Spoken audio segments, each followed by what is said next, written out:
Odysseus Elitis was born in Heraklion in Crete in 1911. His family later moved to Athens. He wrote poetry, prose, essays, and translations from 1935 to 1996. He died in Athens in 1996 at the age of 84. Elitis is famous all over the world because he won the Nobel Prize in Literature Poetry in 1979. Famous poetries, The Action It Is Worthy, The Monogram, and The Little Mariner. So, what do you understand about the poem, Costa? I understand that humans must be free and they shouldn't make war. So, Sammy? In this poem, Elitis compares the seagull's life and man's life. There are many differences. The seagulls live with no fear, but people live with the fear of losing everything in one day. So, Jim? From the poem, I understand that seagulls' life is much better than people's life. Seagulls are always free and they don't care about wars. People aren't free and they must take care of everything. So, Yanni? I figured that the seagulls travel in seasons free and never make war. And you, George? The seagull lives his life in peace and very simple without hate and devil, but the man makes his life difficult with hate and wars. So, Costa? Maria? Well, I understand that the seagull is the symbol of freedom, and the world of seagull is friendlier than the man's world. How would you like to live, George? I would like to live the life of a seagull, free and simple without hate.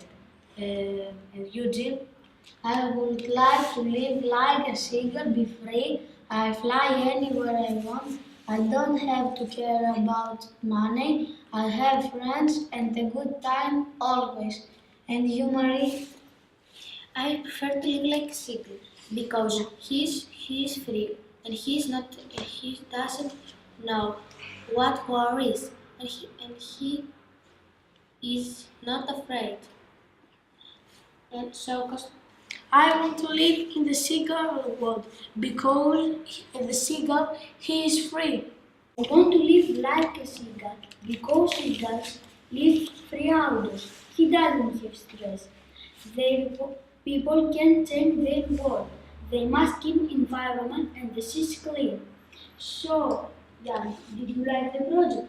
And you, John? I want to be like a seagull because it can fly anywhere and be free. Hasn't got any problems. So, Costa, did you like the project? Yes, because I spoke about literature. I spoke about Greek literature in English. So, Maria? yes, because I learned new words and we talked about the poem. And I worked with my classmates. And so, Jim?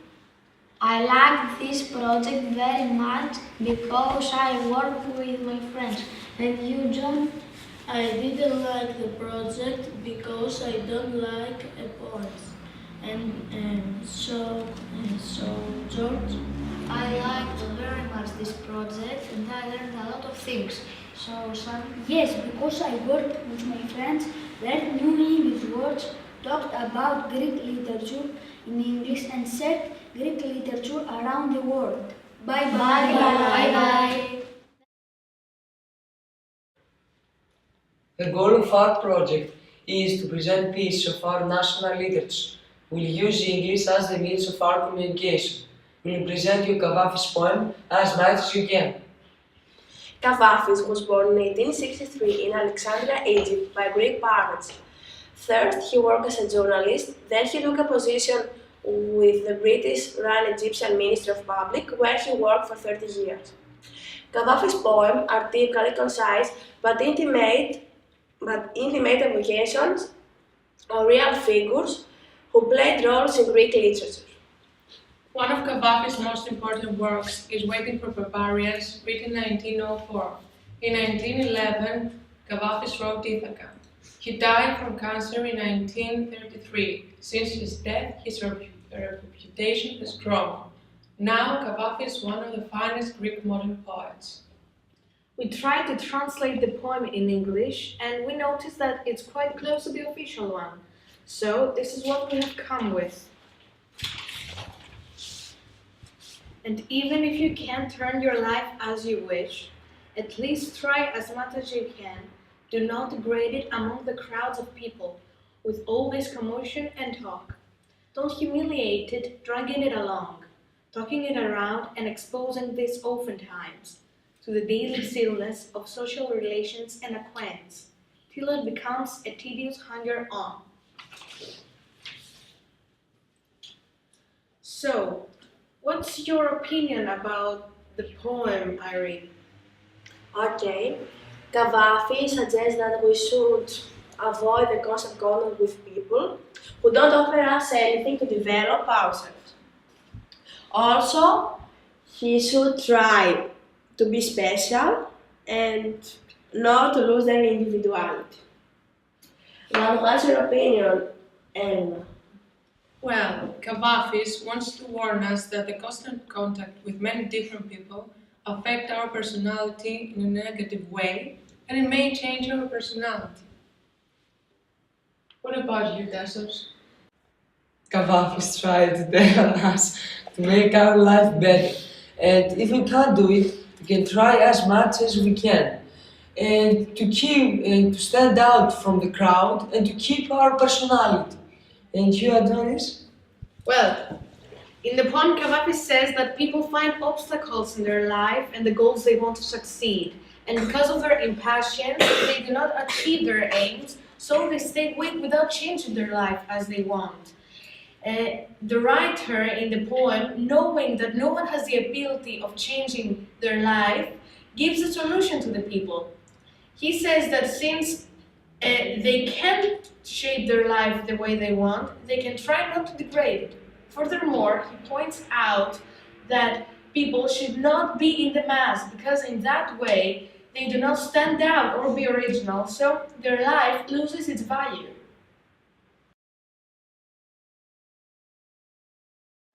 What's your experience from the project, Irene? Okay, I believe that this poem is very interesting. It helped me learn a lot of things about daily life and people who socialize with us. Also, during the project, I learned how to work on an English poem and how to convey Greek literature. Also, during the project, I learned how to cooperate and be focused. Another thing that I get from this project is that I practice my writing, reading, and speaking skills. I think this poem is one of the most impressive ones. It has very deep meanings and good points. But what's your opinion, Tasso? I learned many things. For example, I learned how to make my life better, and I proved my skills of writing, speaking, and I had a good time with my peers when we analyzed the poem. You finish? Reading this poem, I thought that people have less power than they think. They can change their life the way they want. But here comes the power that people really can. Even if they can't shape their life the way they want, they can invest things and get what really counts in their lives. In the poem, Gaddafi says that people should avoid degrading their lives. So after reading this poem, I felt defenseless because I can shape my life the way I want, but powerful enough because I can make a change. And finally, you, Elena? When I first read the poem of Gaddafi's, I felt something unexpected. It was like a sense of peace in my heart that I rarely feel. During the process, I realized that things which are not so important affect our life our thoughts and our opinion in a negative way. Also, during the process, I learned how to make my life useful, creative, and interesting. Thank you for watching. Thank you very much. Bye. Goodbye. Bye.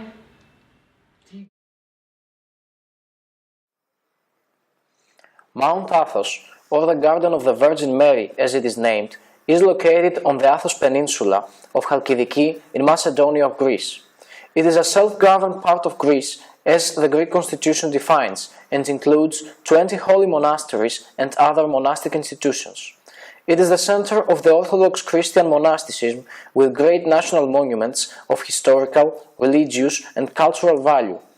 It is also a really special place. Many people say that this is the highest place on earth. The environment, the nature, the monuments, the time, the habits, the way of worship all bear a unique way of life.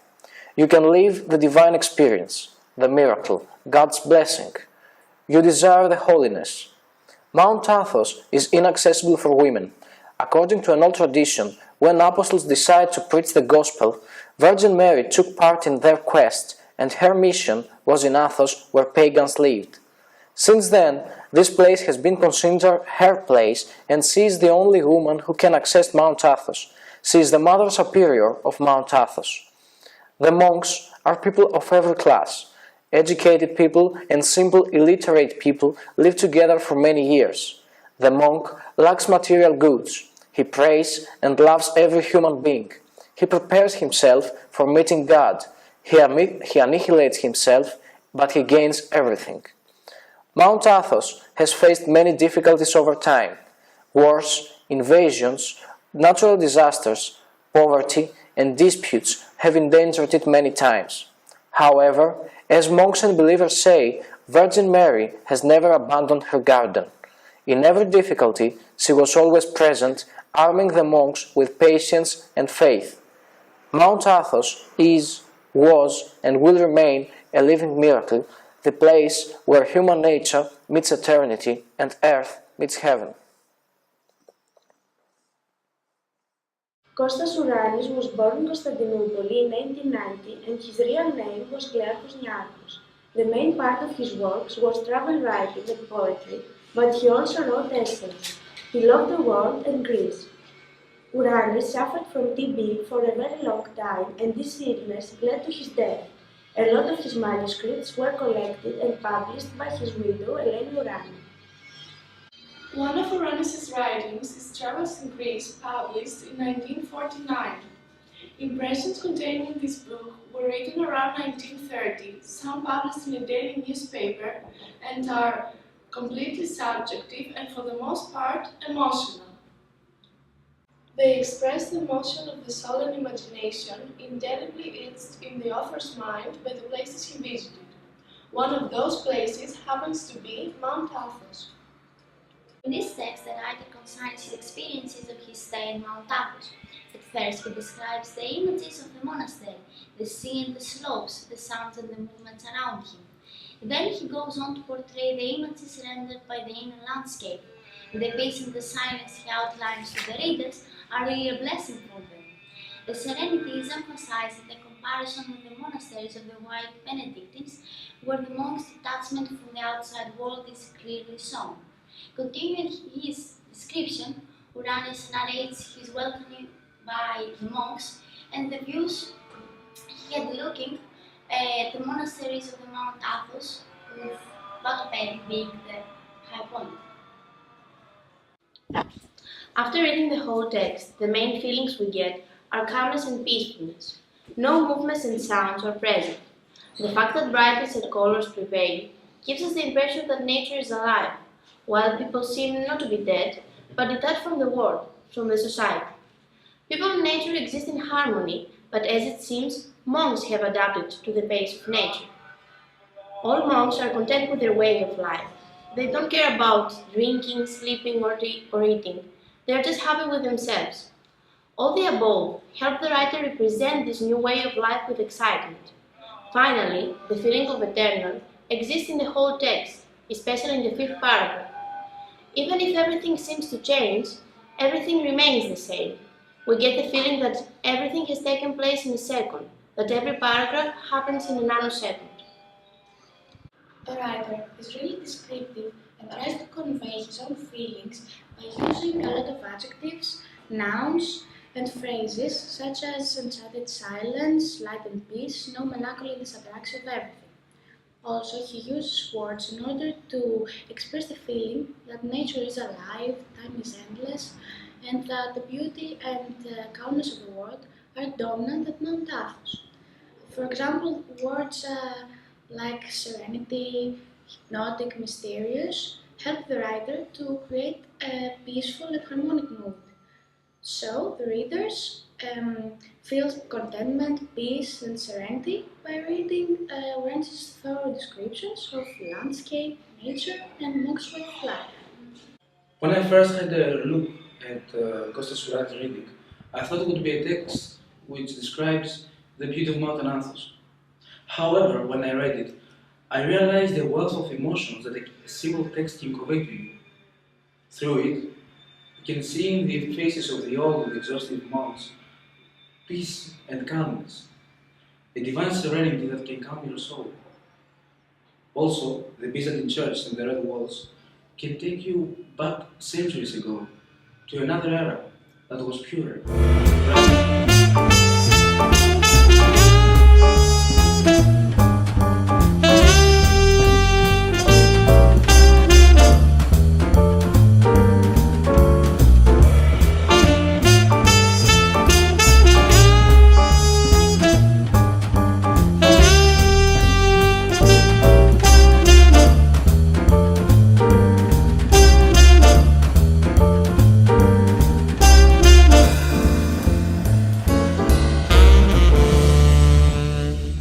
So guys, what do you think about the project?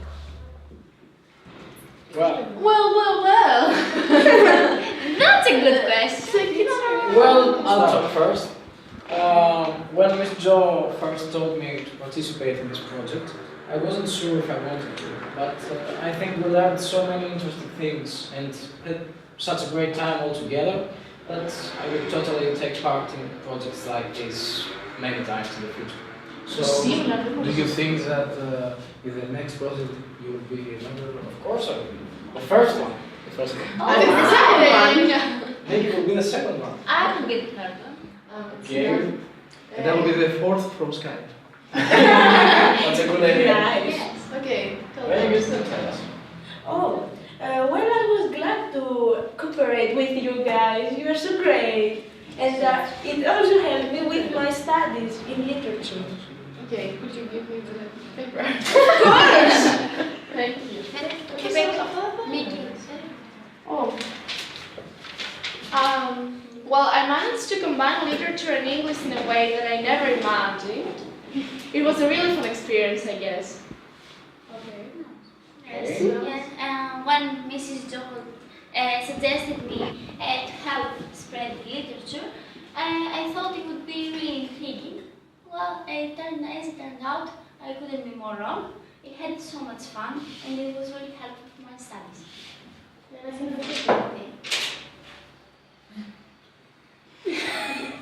Nikki? Just a moment, my friends.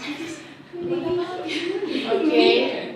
So, in the beginning, I decided to become a member of the literature club because I believe that in this way I would refresh my English, but I finally gained a lot. And also, I didn't know a lot about Kostas Uranis, but after evaluating his texts, I thought that his work is really impressive. Who wants a paper? Okay. Yes, I already have. Well, I am grateful for this experience because it helped me develop my English better in a fun and educated way. Oh my God! And cookies from Dimitris. And Well, did yes. you forget? Yes, did you forget? Chocolate and coffee, yes. It was really a great experience. I thought we could have a touch with the English language. We would refresh it, but I think that all of us gained much more from this experience. Much more. And some kilos from the group. Well, that was nice because In we English, please. we nodded at the same time Μπορεί να χαιρετήσει.